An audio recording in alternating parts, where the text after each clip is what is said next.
Lovelies, మీ అందరికీ ఒక doubt రావాల్సింది, నేను ఎందుకు వరలక్ష్మి వ్రతం వ్లాగ్ అప్లోడ్ చేయలేదు అని చెప్పి. ఇంకా నా సరౌండింగ్ పీపుల్ కానీ ఫ్రెండ్స్ కానీ అందరూ అడగడం స్టార్ట్ చేశారనమాట. ఎందుకు నువ్వు వరలక్ష్మి వ్రతం వ్లాగ్ అప్లోడ్ చేయలేదు, అసలు వ్లాగ్ చేయలేదా పూజ రోజు, అట్లంతా అడగడం స్టార్ట్ చేశారనమాట. ఇంకా మా పెద్దమ్మ అయితే ఎందుకులే ఇంకా అయిపోయింది, నెక్స్ట్ వరలక్ష్మి వ్రతంకి అప్లోడ్ చేద్దు, ఇన్ని డేస్ ఎవరైనా తీసుకుంటారా అని అన్నారు. అండ్ కృష్ణ అయితే రోజు నా పక్కన కూర్చొని ఎడిట్ చేసావా అప్లోడ్ చేయి, ఎడిట్ చేసావా అప్లోడ్ చేయి అని అంటూనే ఉంటుందన్నమాట.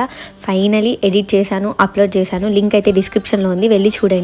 ఎందుకు ఇంత లేట్ అయింది, అసలు ఎందుకు వ్లాగ్ ఇంత లేట్గా అప్లోడ్ చేస్తున్నా ఏంటి అనేది కంప్లీట్ వ్లాగ్ చూస్తే మీకే అర్థమవుతుంది. అండ్ ఈసారి కూడా పండగ చాలా చాలా మంచిగా జరిగింది అండ్ చాలా క్యూట్ స్పెషల్ పర్సన్స్ ఇంక్లూడ్ అయి ఉన్నారు. వెళ్ళి చూసేయండి వ్లాగ్. అండ్ చాలా మంది వీడియోస్ చూస్తున్నారు బట్ లైక్ చేయడం మర్చిపోతున్నారు. ఏదన్నా తప్పు ఉంటే ప్లీజ్ నాకు కామెంట్ బాక్స్లో చెప్పండి. And once again please like చేయండి అండ్ సబ్స్క్రైబ్ చేసుకోకపోతే ప్లీజ్ సబ్స్క్రైబ్ కూడా చేసుకోండి. ఇంకా మీరు నా నుంచి ఎలాంటి టైప్ ఆఫ్ వీడియోస్ ఎక్స్పెక్ట్ చేస్తున్నారో కూడా కామెంట్ చేయండి. That's all for today. Bye.